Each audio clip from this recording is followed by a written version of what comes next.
Senhoras e senhores, muito bom dia. Já quero começar agradecendo a presença de todos e em cumprimento ao artigo 48 da Lei Complementar 101/2000, artigo 9º, parágrafo 4º da Lei de Responsabilidade Fiscal, nós daremos início então à audiência pública referente à proposta anual da Lei de Diretrizes Orçamentárias para o exercício do ano que vem, portanto, 2017. Eu registro a presença do senhor vereador José Fernando Barbieri, obrigado, sempre conosco. Também quero salientar a presença de funcionários da Secretaria de Economia e Finanças, algumas outras secretarias também representadas, agradeço a presença de todos. E a presidente do IPMJ, a senhora Lourdes Caetano, obrigado, sempre também presente conosco. Temos aqui também o nosso secretário de Desenvolvimento, Ângelo Suave, obrigado, seja bem-vindo a esta casa. E sem mais delongas, eu registro a presença, chegando aqui conosco, o novo vereador Wagner Brasil de Barros, que já estava na casa, agora junta-se a nós no plenário. Seja bem-vindo, vereador, obrigado. E agradeço a presença do nosso secretário municipal de Economia e Finanças e passo a palavra ao senhor Luiz Vicente Federici. Com a palavra.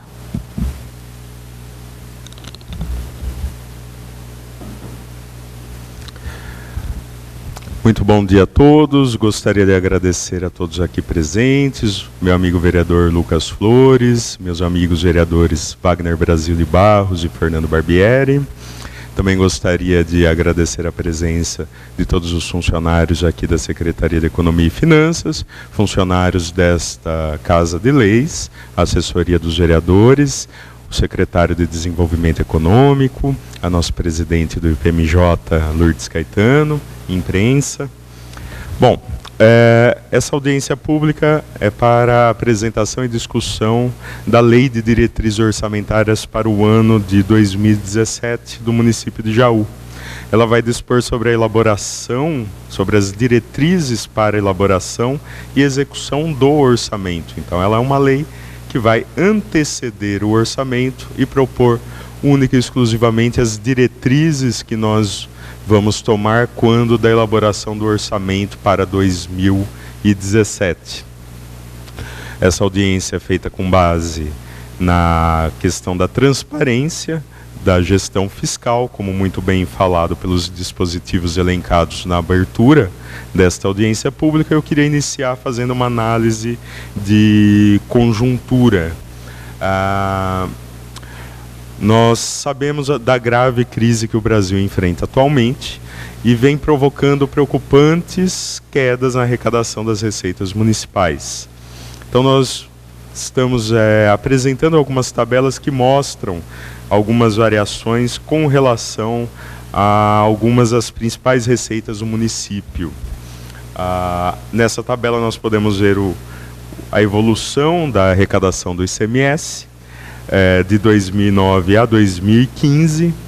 Nós temos como última variação de 2014 para 2015 uma variação negativa de 5,1%, ou seja, o ICMS está caindo e isso reflete diretamente a diminuição, a retração da economia nesse período, né, porque é um imposto de circulação de mercadorias e serviços. Se há menos imposto, significa que há menos circulação de mercadorias e serviços em São Paulo, no estado de São Paulo. A próxima tabela vai falar especificamente com relação ao IPVA.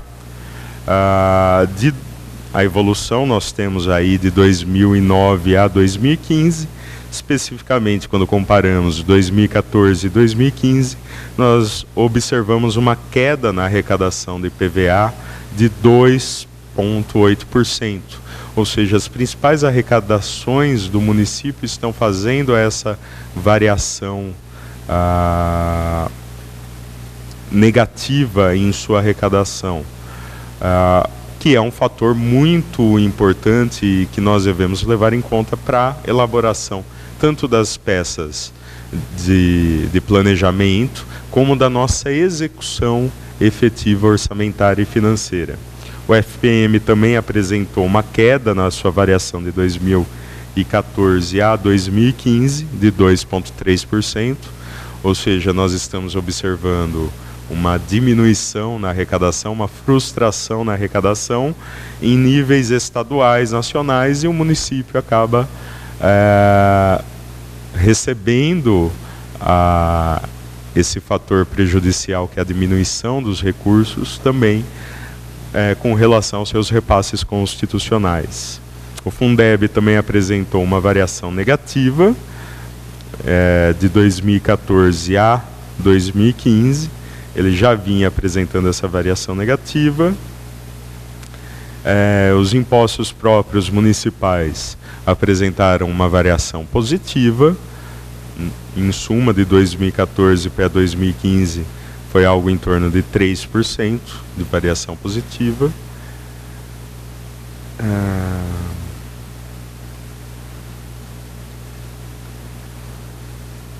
O que para nós é, sem dúvida alguma, o único aspecto de maior relevância é saber que nós estamos mantendo ainda na arrecadação com os tributos próprios uma crescente. Feita essa análise conjuntural de queda de arrecadação, justamente por conta dos diferentes fatores econômicos que nós estamos passando, em virtude da retração da economia, o descontrole da inflação e até mesmo a crise, de um modo geral, que vem diminuindo não só a economia, como causando o fechamento de uma série de empresas. Isso em questões nacionais. O Estado de São Paulo recentemente publicou o encerramento de mais de 4.000 empresas em uma única leva. Assim, são fatores que, sem dúvida alguma, implicam diretamente na economia do município, no PIB municipal e também na arrecadação do município. Implicando na arrecadação, vai implicar no orçamento do município e também vai implicar no processo de despesa da administração pública municipal. Bom, os aspectos obrigatoriamente regulados na LDO, e nós assim já estamos adentrando a elaboração legislativa da LDO e suas especificidades. Nós estamos trazendo metas e prioridades da administração municipal, que está inserido no artigo 2º do projeto de lei. As metas e prioridades da administração municipal para o exercício de 2017 são as especificadas no anexo de metas e prioridades integrantes dessa lei, as quais têm precedência na alocação de recursos na lei orçamentária, não se constituindo em limite para a programação da despesa. Parágrafo único.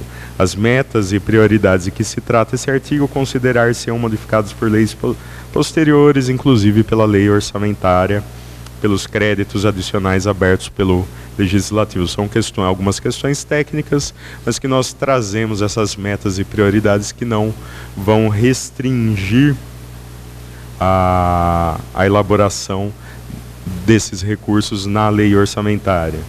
Trazemos também os riscos fiscais, as diretrizes para a elaboração da reserva de contingência, os objetivos e diretrizes para o equilíbrio das contas públicas, toda uma programação financeira, cronograma mensal de desembolso, metas bimestrais de arrecadação e limitação de empenho. Também tratamos da despesa com pessoal, da execução de novos projetos de estudos de impacto financeiro e orçamentário, controle de custos, transparência de recursos, transferência de recursos a pessoas físicas e pessoas jurídicas de direito privado, alterações à legislação tributária e renúncia de receitas, transposição, transferência ou remanejamento de dotações, que são questões abarcadas ano a ano pela LDO, as emendas impositivas, que se trata de uma questão ainda recente e que também faz parte do bojo da Lei de Diretrizes Orçamentárias. O próximo quadro, nós vamos trazer aqui as principais fontes de financiamento, descrevendo a receita, dividindo-as em receitas correntes, que são aquelas obtidas no nosso dia a dia, as receitas tributárias, as receitas próprias das transferências ao município, e as receitas de capital, que são aquelas que são direcionadas especificamente a uma obra ou a uma execução que não seja o custeio do município. Nós vemos uma variação do que foi arrecadado total geral em 2015 ao que foi reestimado de 2016 em torno de 13,57%, a maior.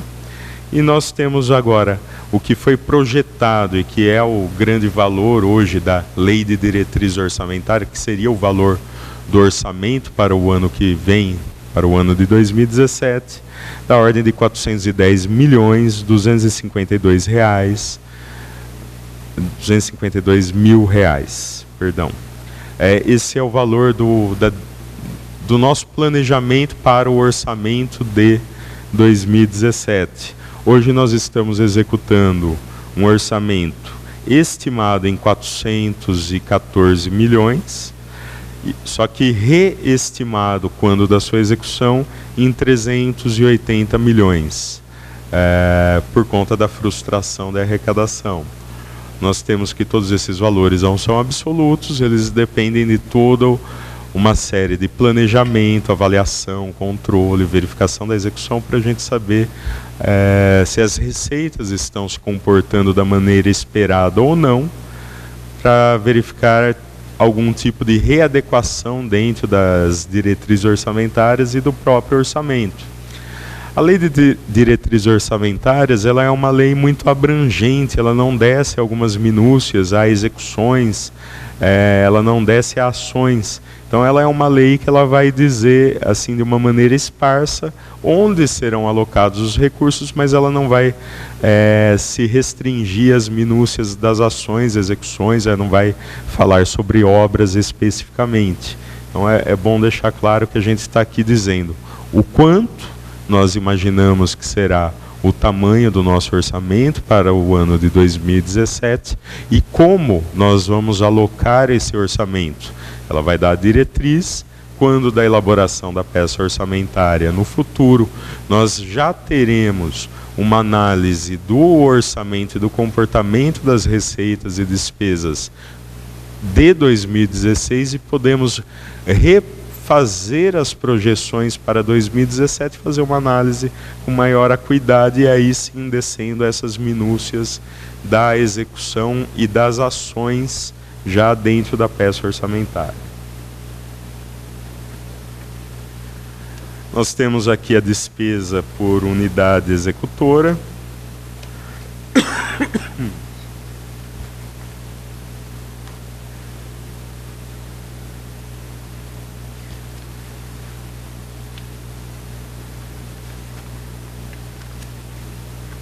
Nessa despesa por unidade executora, nós fizemos a divisão por todos os órgãos, a administração direta e indireta, colocando aqui os percentuais da totalidade da despesa autorizada, que é igual à receita a ser arrecadada, prevista, programada, ou seja, em torno dos 410 milhões.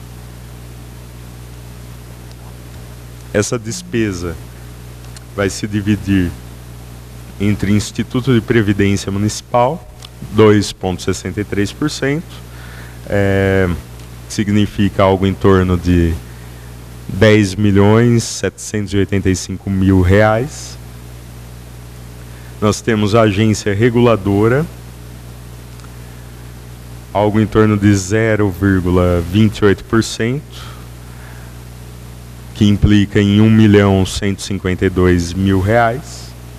A Secretaria de Esportes com 1,38%, Secretaria de Cultura com 0,91%, e por aí vai. As grandes secretarias, que é a Secretaria de Saúde, a qual nós direcionamos grande parte do nosso orçamento, fica com algo em torno de R$147 milhões, ou seja, é a maior secretaria enquanto unidade de custo do município, e a Secretaria de Educação com 23,68% do total da despesa, lembrando que esse não é um valor abrangido ou abarcado por conta das reservas constitucionais, ou seja, a base de cálculo para essa destinação dos 23,68% não é a base de cálculo das receitas tributárias, mas da totalidade da receita, então não serve como parâmetro dos 25% de mínimo constitucional, só para lembrá-los, mas de qualquer forma a Secretaria de Educação, ela reflete cerca de R$97 milhões como unidade de custo. Nós temos aí outras secretarias, também com grande monta, né, como a Secretaria de Mobilidade Urbana, que aí está muitas das obras e serviços utilizados pela Prefeitura, com algo em torno de R$48 milhões.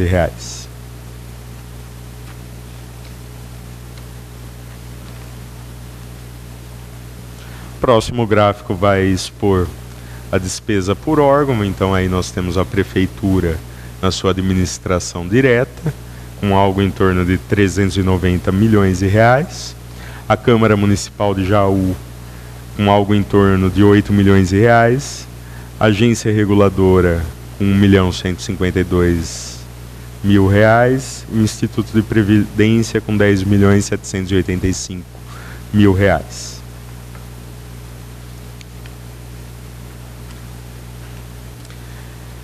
A despesa por programas de governo, nós temos uma série de programas de governo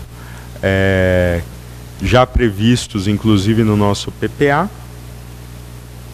Então nós temos o programa Cidade Empreendedora, com um pouco mais de R$3 milhões. O que significa esse programa? Implantar plano estratégico de desenvolvimento para a cidade com ações de fomento integradas e sustentadas.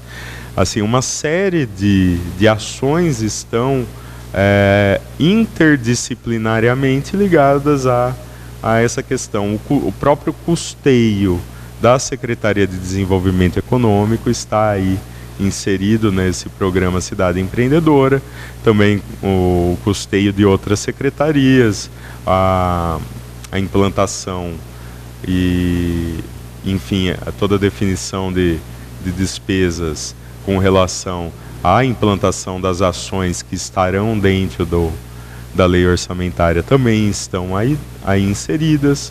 A Cidade Escola, que objetiva otimizar o ensino público na municipalidade, visando a potencialização da rede municipal de ensino, com atividades pedagógico-educacionais, esportivas, artísticas e culturais, realizadas durante o turno e ou contraturno escolar, assegurando as condições de acesso, permanência e êxito escolar. Ou seja, toda grande parte do custeio da Secretaria de Educação e investimentos ligados à educação estão dentro desse programa. Por que eu digo grande parte? Porque a Secretaria de Educação, ela... Deixa só eu ver aqui. Ela tem o seu valor de 97 milhões, 91 são atividades ligadas à cidade escola, os outros valores estão inseridos dentro de outros programas, dada a interdisciplinariedade ou a multidisciplinariedade das ações que estarão inseridas e permeiam todos os programas como um corte transversal entre ações e programas estabelecidos na Lei de Diretrizes Orçamentárias, como nós temos feito desde a primeira lei apresentada. E por aí vai, todos os programas aqui inseridos fazendo a totalidade do valor previsto para o orçamento de 2017. Enfim, nós chegamos ao encerramento da apresentação dessa Lei de Diretrizes Orçamentárias. Eu gostaria de agradecer a atenção de todos e me colocar aqui à disposição para eventuais dúvidas e questionamentos. Muito obrigado. Queria fazer aqui um agradecimento especial a toda a minha equipe, a Silvia Sorge, minha gerente, o Orlando, que trabalha diretamente comigo, também todos os que aí estão e que fazem parte da nossa equipe, o Lúcio Fiorelli, a Fernanda Felipe e o Rui Malagoli. Meu muito obrigado por terem nos ajudado à elaboração dessa Lei de Diretriz Orçamentária e aqui meus agradecimentos a todos. Agradeço também a todos pela atenção.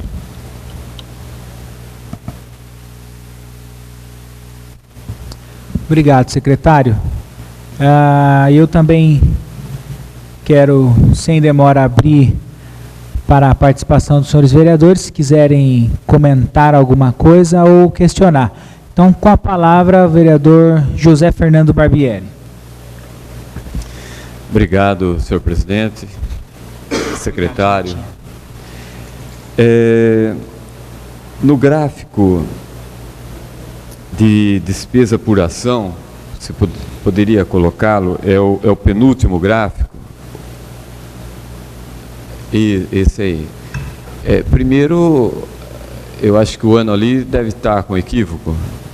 2016, está aqui, né? 2017, correto? Eu gostaria de saber do IPMJ, são 10.785.000. Como que está essa projeção, ou melhor, como que foi o ano de 2015, para a gente ter uma noção, porque o IPMJ, salvo engano, se tiver algum funcionário ainda, né, ativo, com regime IPMJ, tem ainda? Tem? Tem um só? Era mais ou menos isso que eu esperava mesmo. Porque o IPMJ, esse regime próprio da Previdência do município de Jaú, a tendência dele é terminar. Ele não vai poder, né? Daqui a pouco, alguns anos, ele vai se encerrar. Eu só queria saber se vocês têm esses números para a gente ter essa noção de quanto foi 2015, quanto foi 2000. E não tem, né? Então, tudo bem, depois eu...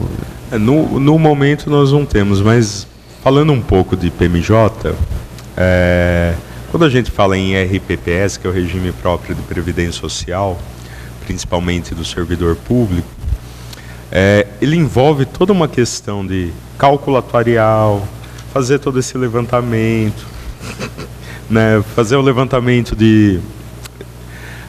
todo esse levantamento de funcionários, idade, quanto eles recebem, quanto que é preciso para constituir um fundo, para daí como esse fundo vai se sustentar e se manter. Enfim, nós fizemos uma análise, porque o IPMJ, o nosso regime próprio de previdência, ele é um regime em extinção desde 1975, se não me engano. Desde aquela época já está em extinção. Por quê? Porque provou-se que não existe como custear toda essa legislação que é antiga, antiquada, a legislação esses dias é de 50 e tralalá, 54, 58 mais ou menos. Então imagine que é uma legislação vetusta, completamente e muito já equivocada. As pessoas hoje beneficiárias são, em sua maioria, se não os aposentados, os pensionistas, as pensionistas, esse regime, são senhoras de 70 e tantos anos, 80 e tantos anos.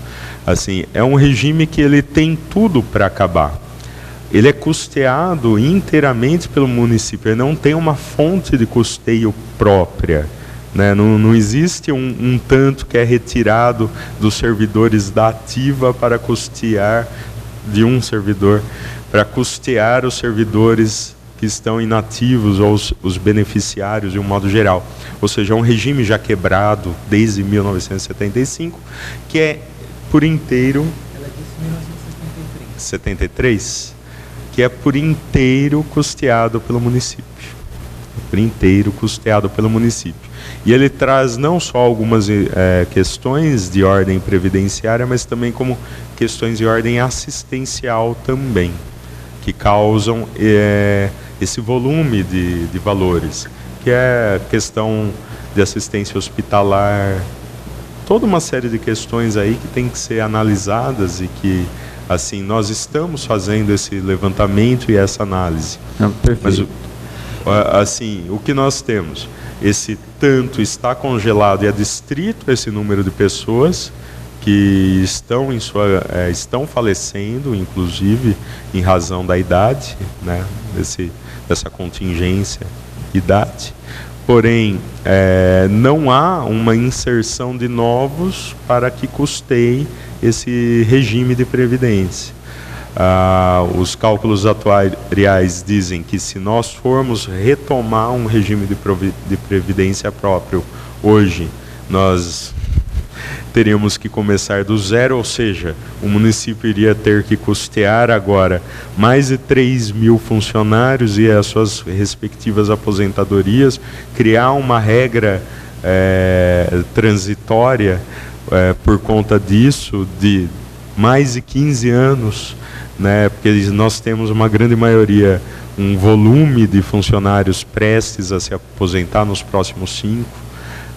Então, enfim, todo esse levantamento atuarial foi feito já no 2014, já em 2014, mas assim, é inviável a retomada.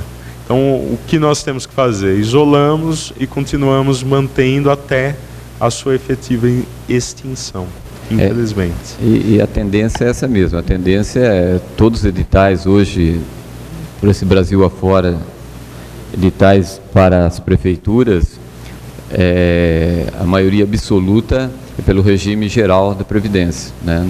É muito difícil retornar, mesmo porque, infelizmente, quando o regime é próprio, que nem do servidor público federal, o desconto em folha de pagamento é feito. Agora, a parte do governo é essa que acaba não acontecendo. Então, a tendência é essa mesmo. Obrigado, senhor secretário. Bom, a palavra ainda aberta aos senhores vereadores.